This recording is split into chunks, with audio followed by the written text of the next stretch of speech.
Hello बेटा, NEET 2018 में mechanics SHM को मिला के टोटल 14 क्वेश्चन आए, 14 क्वेश्चन आए हुए हैं। यदि आप एवरी ईयर का मैकेनिक्स एसएचएम को मिला के वेटेज देखो तो एवरेज 15 क्वेश्चन एवरी ईयर आए हैं। 15 क्वेश्चन हो गया, मतलब 30% से 40% के बीच में मैकेनिक्स का वेटेज रहता है। इसलिए मैकेनिक्स का बहुत अच्छी तरीके से रिवीजन करके आना। आसान क्वेश्चन आते हैं आपको। जैसे ये क्वेश्चन नंबर 2 स्टार्ट करते हैं इससे। इसमें मैकेनिक्स का पहला क्वेश्चन है 22। इस क्वेश्चन में जो मेरे पेपर है मैं इसके आंसर बोलूंगा तो आप आंसर मैच करना, ना कि ऑप्शन। सभी के पेपर में अलग अलग ऑप्शन होंगे। ये क्वेश्चन इलेक्ट्रोस्टैटिक्स और मोशन इन 1D दोनों को मिला के बनाया गया है। एन इलेक्ट्रॉन की बात चल रही है। पहले falls from rest through the vertical height h in a uniform and vertical upwards direction. मतलब यहां पर इलेक्ट्रिक फील्ड कहां है? अपवर्ड्स। और ये इलेक्ट्रॉन है, तो मुझे बताओ इसके ऊपर mg का फोर्स इस तरफ लगेगा।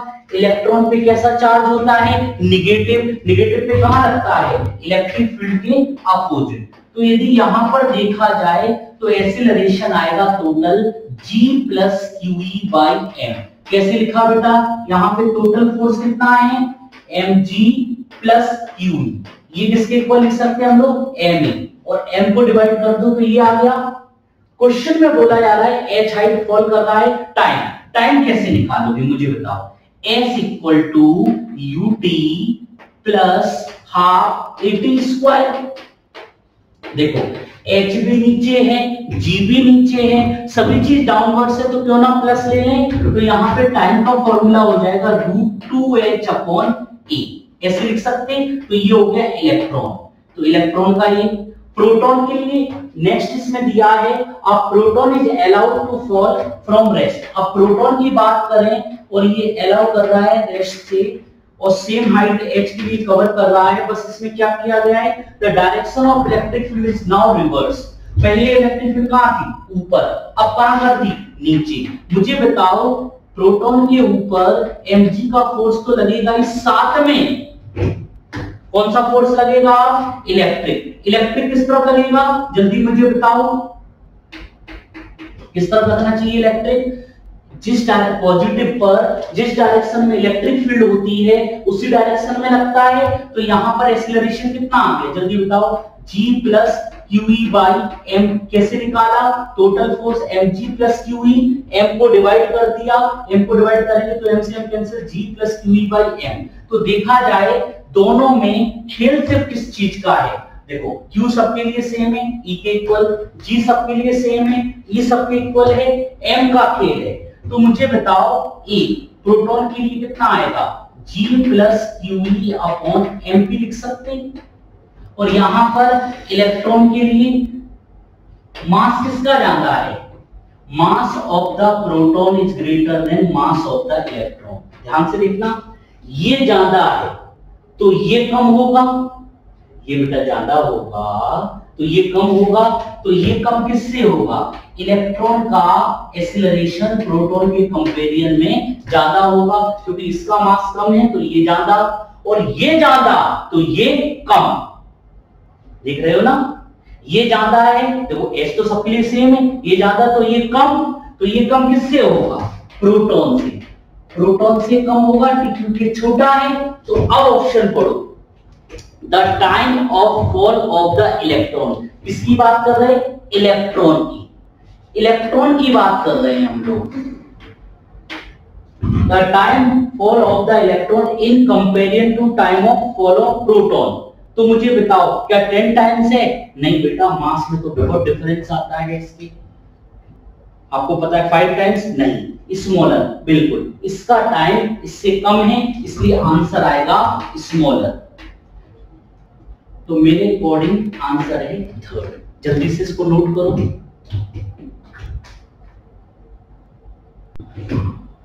ये क्वेश्चन एसएचएम से आया हुआ है, बड़ा ही आसान क्वेश्चन है। अब पेंडुलम, एक कोई पेंडुलम है वेरी हाई बिल्डिंग पर,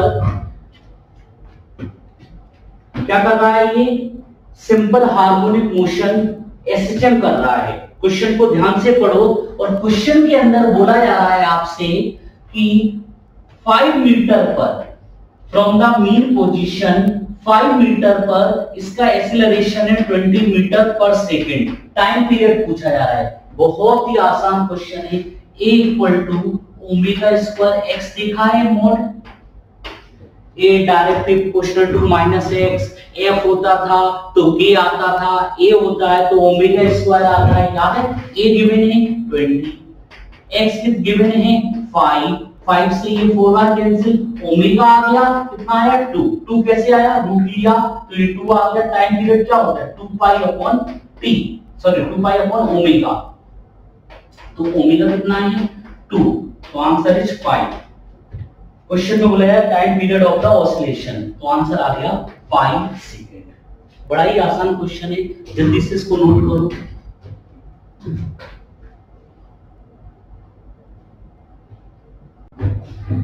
ये क्वेश्चन वर्क पावर एनर्जी से आया हुआ है, बड़ा ही आसान क्वेश्चन है। क्वेश्चन में बोला जा रहा है body initially is at rest, आपको इसकी ए भी दिया है, मतलब ए भी मतलब ये डायमीटर है, डायमीटर क्या होता है 2r, तो रेडियस किसके इक्वल हो जाएगी d/2। आपसे बोला जा रहा है complete the vertical circle of diameter the height h, मतलब ये h कितना हो मिनिमम कि ये सर्कल कंप्लीट कर ले। सर्कल कंप्लीट करने के लिए आपको कंडीशन याद है, यहां पर वेलोसिटी क्या होनी चाहिए, must be greater than √5gr, याद आ रहा है। सर्कल कंप्लीट होने के लिए मिनिमम कंडीशन होती थी यहां पर वेलोसिटी √5gr से ग्रेटर होनी चाहिए। तो मुझे बताओ यहां पे क्यों ना एनर्जी कंजर्वेशन लगा दें, रेफरेंस ले लें, इस पॉइंट पर काइनेटिक एनर्जी 0, ग्रेविटेशनल mgh, इस पॉइंट पर kinetic energy half mv², 5 mgr हो जाएगा, m से m कैंसिल, g से g कैंसिल, तो h 5/2, r की वैल्यू कितनी है d/2, तो आंसर हो जाएगा 5d/4।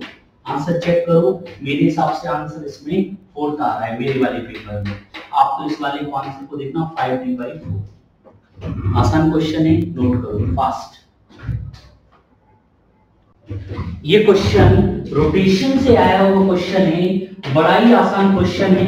3 ऑब्जेक्ट, ए सॉलिड स्फीयर दिया है, ए दिया है सॉलिड स्फीयर, समझाने के लिए बना रहा हूं आपको, और बी दिया है डिस्क, थिन डिस्क, और सी आपको दिया है, सी है रिंग। सबके मास इक्वल हैं, मतलब तीनों के मास कैसे हैं इक्वल। साथ में क्वेश्चन के अंदर तीनों की रेडियस भी सेम है, और आपसे इस क्वेश्चन के अंदर एक पॉइंट और दे रखा है सेम एंगुलर वेलोसिटी, मतलब इनिशियली तीनों की एंगुलर वेलोसिटी सेम है। क्वेश्चन में बोला जा रहा है they are spin with the same angular velocity speed omega about their own symmetry axis, the amount of work required to bring them to rest, मतलब इनको रेस्ट में आने के लिए कितना वर्क करना पड़ेगा, जितनी एनर्जी होगी उसी के इक्विवेलेंट हमें वर्क करना पड़ेगा। तो मुझे बताओ इनके पास इनिशियली है क्या, काइनेटिक एनर्जी। काइनेटिक एनर्जी क्या होती है, हाफ आई ओमेगा स्क्वायर। देखो ओमेगा सबका सेम है, जिसका आई ज्यादा होगा उसके पास ज्यादा एनर्जी होगी, उसको स्टॉप करने के लिए ज्यादा वर्क करना पड़ेगा। तो मुझे बताओ सबसे स्फीयर का क्या होता है, स्फीयर सॉलिड स्फीयर की बात करूं 2/5 mr², mr² तो सब में आता है, डिस्क में क्या आता है 1/2 mr²। तो मुझे बताओ इसमें 0.4 का कोफिशिएंट आएगा, इसमें 0.5 का कोफिशिएंट आएगा, और रिंग में क्या आता है जल्दी बताओ, रिंग का होता है mr², इसका कोफिशिएंट 1। तो सबसे ज्यादा एनर्जी किसकी होगी, रिंग की। रिंग कौन सा है C, तो सबसे ज्यादा वर्क C में होगा। फिर एनर्जी किसमें आएगी, दोनों में देखो डिस्क कौन है B, तो सबसे ज्यादा काइनेटिक, मतलब इसके बाद काइनेटिक एनर्जी इसकी ज्यादा होगी तो इसमें ज्यादा वर्क होगा, और सबसे कम A में। तो ऑप्शन मैच कराओ यहाँ पर, WC is greater than WA, मेरे ऑप्शन में 3/3 आ रहा है, आप अपने पेपर में देख लेना, नोट करिए जल्दी से। ये क्वेश्चन कॉलिजन से आया हुआ है, आसान क्वेश्चन है। आप लोगों ने कोफिशिएंट ऑफ रेस्टिट्यूशन का कंसेप्ट आप लोगों को याद हो। क्वेश्चन को फीड करो, डायग्राम बनाओ। अब moving block having mass m collides with another stationary block having mass 4m। मतलब यहां पर इनिशियली ये रेस्ट पर है और ये मूव कर रहा है। क्वेश्चन में क्या बोला जा रहा है फिर, the lighter block come to rest after collision. ये वाला रेस्ट पर हो रहा है लाइटर वाला, और ये 4m वाला मूव करेगा, पक्का मूव करेगा v1 वेलोसिटी से। When the initial velocity of the lighter block is v, इसकी वेलोसिटी आपको v है। आपसे बोला जा रहा है कोफिशिएंट ऑफ रेस्टिट्यूशन। क्या होता था, रिलेटिव वेलोसिटी ऑफ सेपरेशन, याद आ रहा है, upon relative velocity of approach. आपको मैंने बनाना सिखाया था कैसे बनाते हैं, रिलेटिव वेलोसिटी, बाद की वेलोसिटी। तो मतलब ये तो रेस्ट पर है, तो ये हो जाएगा v1 माइनस 0। इसकी बात करूं, relative velocity of approach v minus 0। कहीं से v1 पता चल जाए तो काम बन जाएगा। आपको याद है, in the case of collision momentum conserve, momentum conserve होगा तो यहाँ पे बाय कंजर्वेशन ऑफ मोमेंटम लगाते हैं। यहाँ पर इनिशियली इसका मोमेंटम mv, उसका 0, इसका मोमेंटम 0, रेस्ट पर आ गया, और इसका मोमेंटम 4m इंटू v1। तो v1 बोलो कितना हो जाएगा, ये तो 0 है, m से m कैंसिल, v/4। कैलकुलेशन करके देखो तो आंसर क्या हो जाएगा, v/4 अपॉन v। तो कोफिशिएंट ऑफ रेस्टिट्यूशन आएगा 0.25। बड़ा ही आसान क्वेश्चन है, 0.25 मेरे पेपर में आ रहा है सिंपल ऑप्शन। नोट करिए जल्दी से। हेलो बेटा, ये वाला क्वेश्चन एनएलएम से आया हुआ है। इस क्वेश्चन में स्टेटमेंट है, आपको पढ़ना है। बहुत ही आसान क्वेश्चन है, 30 सेकंड का है। Which of the following statement is incorrect, हमें देखना है। First option, friction force oppose the relative motion, बिल्कुल सही है। Friction force always oppose the tendency of relative motion और रिलेटिव मोशन। तो फर्स्ट वाला राइट है, हमें देखना है incorrect. Limiting value of static friction is directly proportional to normal reaction, बिल्कुल सही बात है। Fs max is directly proportional to normal reaction, तो सेकंड वाला ऑप्शन भी राइट हो गया। थर्ड वाला, rolling friction is smaller than the sliding, बिल्कुल रोलिंग फ्रिक्शन म्यू आर की वैल्यू म्यू एस से लेस होती है, तो थर्ड भी option. Fourth, coefficient of sliding friction किसके इक्वल होता था, Fs max upon normal reaction. है द डायमेंशन ऑफ लेंथ, ये तो डायमेंशन लेंथ है, डायमेंशन लेस है, सॉरी ये तो डायमेंशन लेस है, लेंथ की क्या डायमेंशन है, नहीं। तो यहाँ पे फोर्थ वाला ऑप्शन क्या हो गया, रॉन्ग। तो यहाँ पर कोफिशिएंट जो डायमेंशन ऑफ लेंथ दे रखा है, डायमेंशन ऑफ लेंथ, ये वाला ऑप्शन यहाँ पर गलत है, तो आप लोग चेक कर लेना। ठीक है बेटा, तो आंसर ये वाला सही होगा। ये आंसर होगा इसका, कंफ्यूज मत होना, इनकरेक्ट पूछा जा रहा है, नोट करो। ये वाला क्वेश्चन मोशन इन 1D में है, थोड़ा सा इलेक्ट्रिक फील्ड का यूज किया गया है। क्वेश्चन को ध्यान से पढ़ो, आसान क्वेश्चन है, बस आपको डायग्राम को फील करना है। A toy car with charge q moves on a frictionless horizontal plane surface under the influence of a uniform electric field। मतलब एक चार्ज है, रेस्ट से स्टार्ट कर रहा है, due to force QE its velocity increases from 0 to 6 meter per second in 1 second duration। आप सोचो 0 से 6 मीटर पर सेकेंड कितनी टाइम में आ रहा है, 1 सेकेंड में। इलेक्ट्रिक फील्ड इस साइड है, तो इसके ऊपर फोर्स भी इसी साइड ही लग रहा है, मतलब एक्सीलरेट हो रहा है। इसके बाद क्वेश्चन के अंदर आपसे बोला जा रहा है, एट दैट इंस्टेंट, इस इंस्टेंट पर the direction of field is reversed. मतलब यदि फील्ड रिवर्स कर दी तो फोर्स इस तरफ लगेगा और फोर्स इस तरफ, मतलब रिटार्डेशन। तो मुझे बताओ दोनों का अमाउंट सेम है, जितना टाइम इसको एक्सेलरेट होने में लगेगा इस स्पीड में, उतना ही टाइम में ये क्या करेगा, 2 सेकंड पर वापस से वेलोसिटी कितनी हो जाएगी, 0।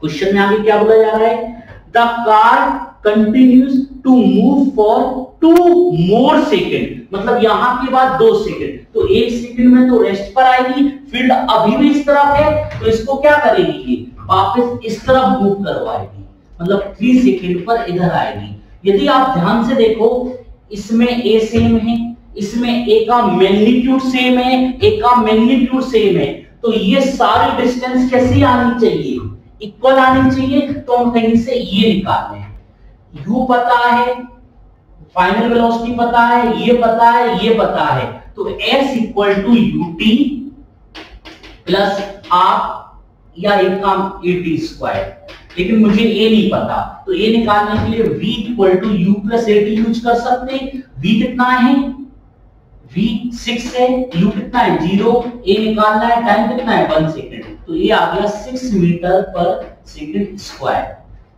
तो s कितना हो जाएगा u कितना है 0, हाफ, a कितना है 6, टाइम कितना है 1 स्क्वायर, तो ये हो गया 3 मीटर। समझ में आ रहा है, ये भी 3 मीटर जाएगा, ये भी 3 मीटर जाएगा, ये भी 3 मीटर, मतलब ये ऐसे जाएगा, ऐसे जाएगा, फिर वापस आएगा। ऐसा क्यों हो रहा है, क्वेश्चन को पढ़ो ध्यान से।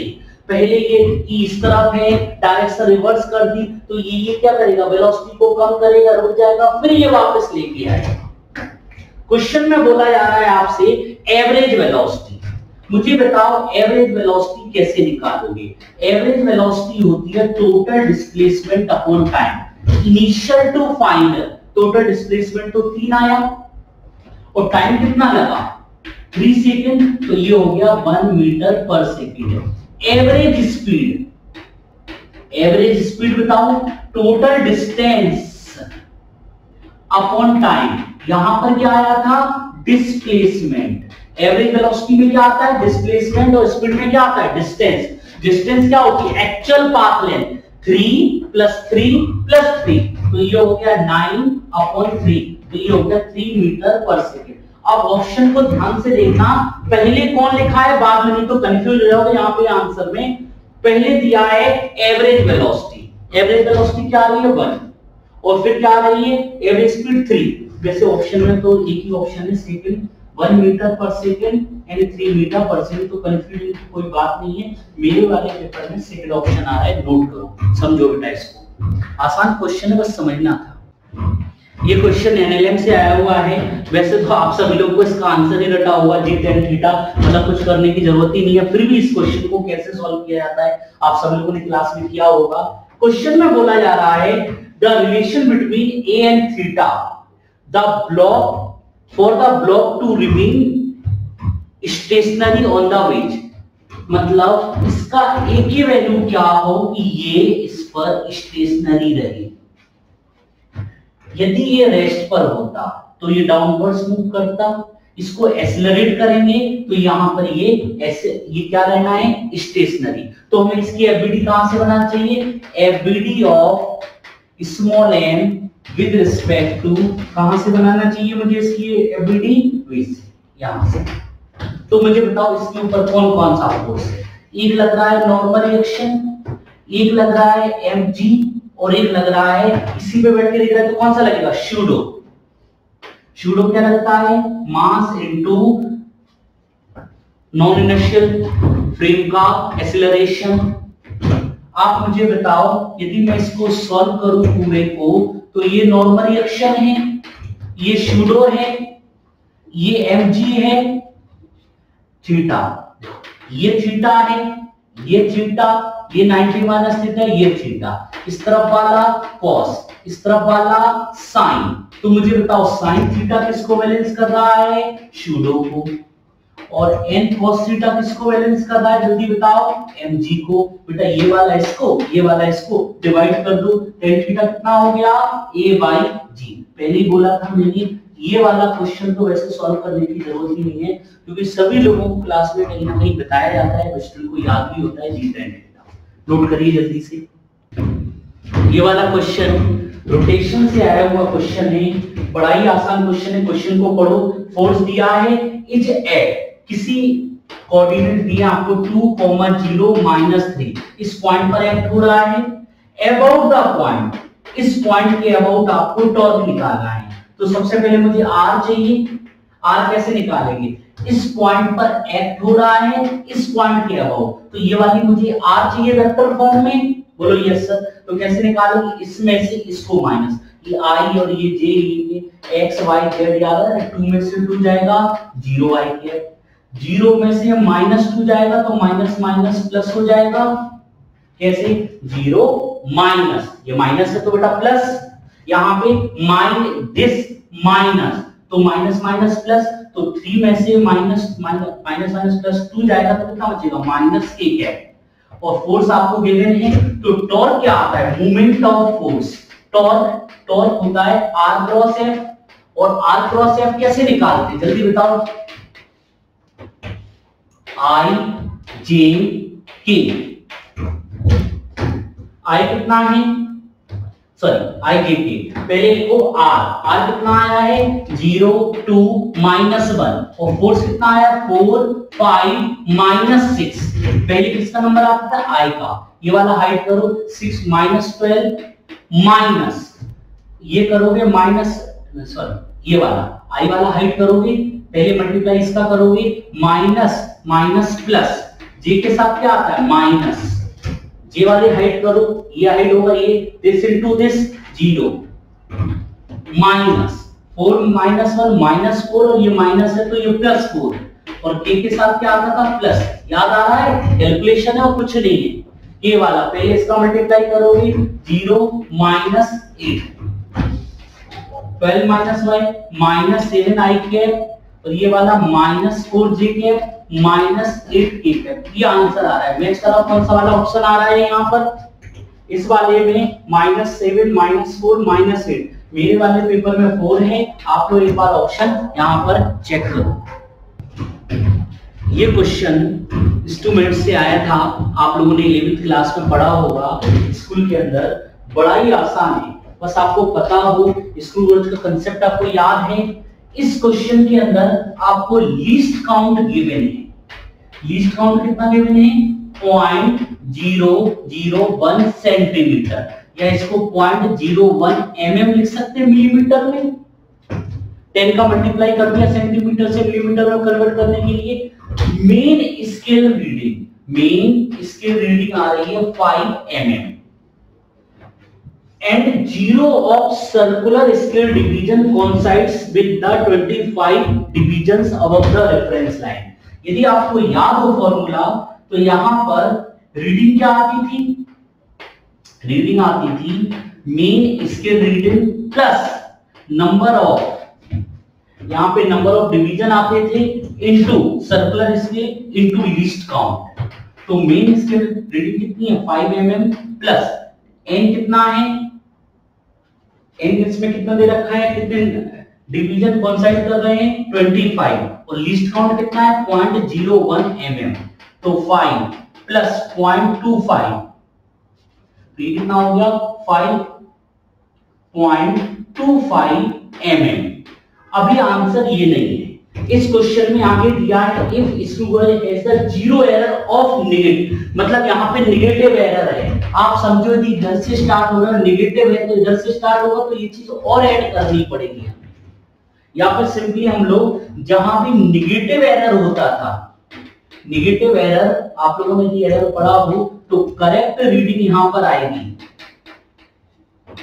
नेगेटिव एरर समझ में आ रहा है? ऐड करना है, तो जो रीडिंग आ रही है 5.25, इसमें मुझे ऐड करना पड़ेगा। कितना ऐड करना पड़ेगा? सेंटीमीटर में दिया है, ये मीटर में, तो इसको मुझे 0.04 mm लिखना पड़ेगा। क्यों? ये mm में देख रहे हैं हम लोग, और ये सेंटीमीटर में 0.004, तो mm में कन्वर्ट किया तो ये हो जाएगा 5.229, 5 + 4 9 mm। आंसर किसमें दिया है? यहाँ पर सेंटीमीटर में, तो इसको कन्वर्ट करेंगे तो 0.529 सेंटीमीटर, ये फाइनल आंसर आएगा। इसमें ऑप्शन कौन सा दे रखा है? मेरे वाले पेपर में फोर्थ ऑप्शन। पुट करिए इसको।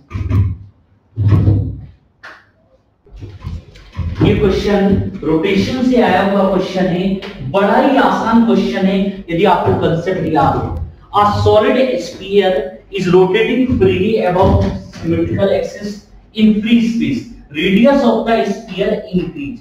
Radius of the sphere increase हो रही है और यहाँ पे मास कैसा है? कांस्टेंट। मास कांस्टेंट है, रेडियस इंक्रीज हो रही है, मींस मोमेंट ऑफ इनर्शिया वगैरह इंक्रीज हो रहा होगा। अब जरा देखो rotational kinetic energy, first option में क्या दे रखा है? रोटेशनल काइनेटिक एनर्जी क्या होती है? Half I omega square. I R बढ़ेगा तो आई भी बढ़ेगा, इसलिए फर्स्ट वाला ऑप्शन रॉन्ग। दूसरा है मोमेंट ऑफ इनर्शिया, ये तो साफ देख रहे हो आप, 2/5 सॉलिड स्फीयर है, mr स्क्वायर, r बढ़ेगा तो i भी बढ़ेगा, इसलिए सेकंड ऑप्शन भी रॉन्ग। थर्ड वाला एंगुलर वेलोसिटी v/r, यहां पर आपसे r क्या हो रहा है? चेंज हो रहा है, तो यहां पर ओमेगा भी क्या होगा? चेंज होगा, तो यहां पर थर्ड ऑप्शन भी कैसा हो जाएगा? रॉन्ग, क्योंकि यहां पर क्या पूछा है? Remains constant. लेकिन पूरे ड्यूरेशन में देखो टॉर्क जीरो है, और टॉर्क जीरो है तो एंगुलर मोमेंटम क्या होगा? कंजर्व। यहां पर कोई भी एक्सटर्नल फोर्स नहीं है, यहां पर कोई भी एक्सटर्नल टॉर्क नहीं है, इसलिए एंगुलर मोमेंटम कंजर्व होगा। तो आंसर आ जाएगा एंगुलर मोमेंटम। मेरे वाले पेपर में फोर्थ ऑप्शन है, आप देख लीजिए, बड़ा ही आसान क्वेश्चन है, नोट करो। ये क्वेश्चन ग्रेविटेशन से आया हुआ क्वेश्चन है। यदि आपको याद हो इस क्वेश्चन के अंदर केपलर्स लॉ आपने पढ़ा था, every planet revolve around the sun in a elliptical path. ये नियरेस्ट पॉइंट होता था, ये फार पॉइंट होता था। जहां पर नियर पॉइंट होता है वहां पर स्पीड सबसे ज्यादा स्पीड कहां होगी? ए पर, और सबसे कम स्पीड कहां होगी? सी पर। तो यहां पर ए पे सबसे ज्यादा, सी पर सबसे कम, तो बी पर तो बीच में होगी। और जब स्पीड ए पर सबसे ज्यादा है तो काइनेटिक एनर्जी ए पर सबसे ज्यादा होगी, बी पर, फिर सी पर। आया किसी को प्रॉब्लम? पुट करो इसको जल्दी से। मेरे वाले पेपर में सेकंड ऑप्शन है, नोट करो। ये क्वेश्चन ग्रेविटेशन से आया हुआ है। If the mass of the sun, यहां पे मास ऑफ द सन को हमने जो इनिशियल था उससे 10 टाइम्स लेस कर दिया। साथ में इस क्वेश्चन में ग्रेविटेशनल कांस्टेंट कितना हो गया?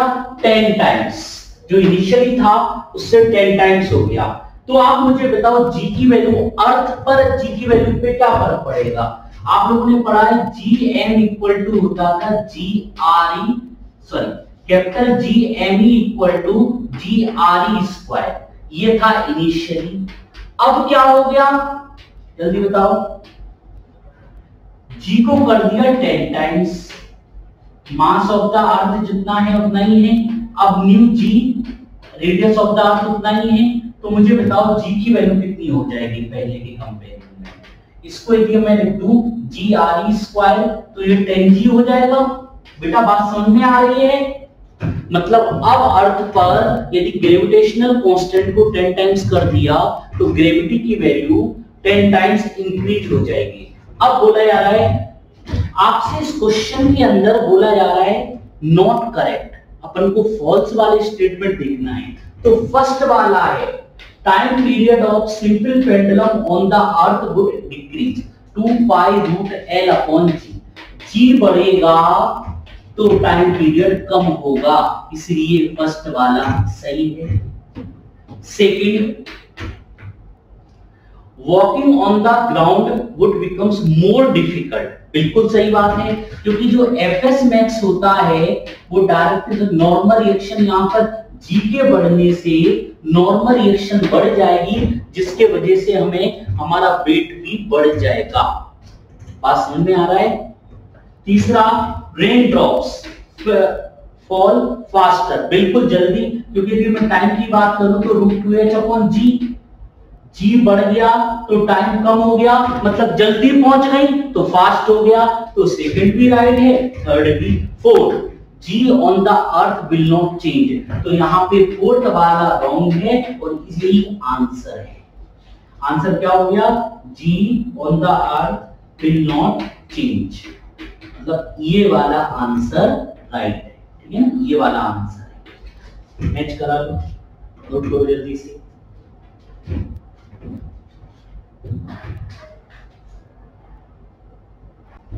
ये क्वेश्चन रोटेशन से आया है, आपको याद हो रेडियस ऑफ गायरेशन के टर्म्स में इस क्वेश्चन में दिया है ट्रांसलेशनल काइनेटिक एनर्जी kT है और रोटेशनल काइनेटिक एनर्जी kr है।